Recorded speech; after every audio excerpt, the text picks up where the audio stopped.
what does that spirit do to leadership? It's an undermining spirit. Here's what happens. Anytime there's an Absalom spirit that's active in any ministry, any business, what happens is, for instance, in ministry, the enemy uses this spirit to pollute the streams. And anytime you muddy the waters, the sheep will never drink. And so that spirit is active today. Now, here's the thing. A lot of people want your direction in ministry, but they don't want your correction in ministry. Boy.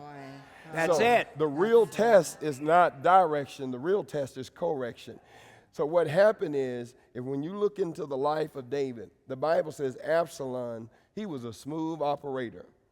He was an ego stroker, okay? And he stole the hearts of the men of Israel. In one chapter, I deal with staph infection. And those are all of those that were close to David. David's entire staff turned against him because of one man that was there. What did he do? He sat by the gate. Yes. He knew the entrance of the church. And he made statements like this: if I was the pastor of the church, Oh, yeah. I wouldn't be running this ministry like this. Oh, boy. You know, I think the king is a little too rough on the people here. Yeah. I think he's manipulating you all, and you better open your eyes, because what y'all need is a new leader. You need a new leader. So what this spirit does is poison the mind of people that's close to you. Yeah. And if you're not careful, those that you've trained and mentored, Right. one spirit can come in the house and divide the whole house. They lick the wounds. After you bring correction, they come behind you and they take people to dinner. They stroke them. You're They kidding. sweet talk them. They meet with them in back rooms and says, they shouldn't treat you this way. Now, Absalom's spirit and Korah's spirit are first cousins, okay? Now,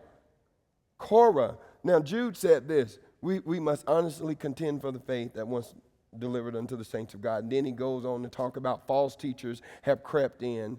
And then he says they have gone the way of Cain, number one, Balaam, number two, and then Korah, number three. He links them all together because Cain was a murdering spirit that comes to murder. So how do people do it today? They do it through accusations. They try to kill your influence.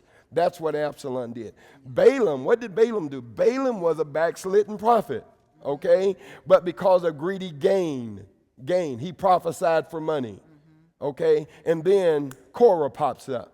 Who was Korah? Korah was the one that opposed leadership.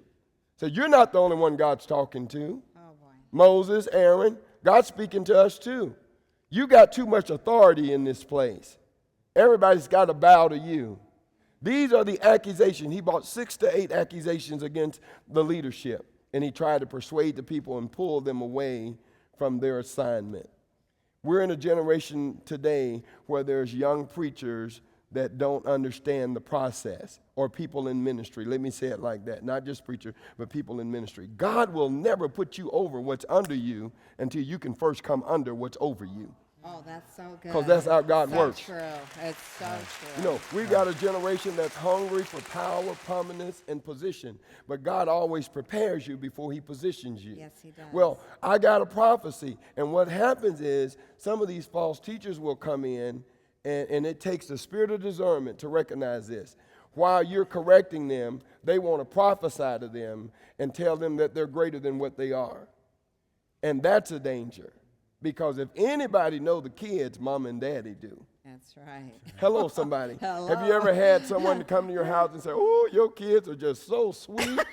Lord, I love to take them to my house for a week. And you saying in the back of your mind, okay, when you get little Johnny over there, Yeah. you're going to change your mind real quick. You'll be sending him back home in about 30 minutes. Hello, somebody. Oh, my goodness. I've Because had mom people- and daddy know the real deal. I've actually sent a few of mine, and they had sent them back. They sent them back in a few minutes, when they were growing up. So that's Yep. what happens Oh, in ministry. When you start correcting people, then people come back and then they undermine.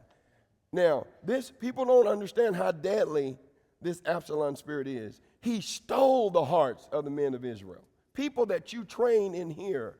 Someone can come in, and Absalom has an influence. Don't fool yourself. Absalom has influence, and he has much influence.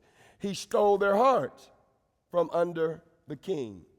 And listen to who he had in cahoots with him. He had, number one, he had Ahithophel. That was David's counselor. That was David's go-to man when he shared his heart with. That's why David wrote in Psalms, he says, those that have sat at my table have lifted their heels against me. He says, had this been an enemy, I could have dealt with it.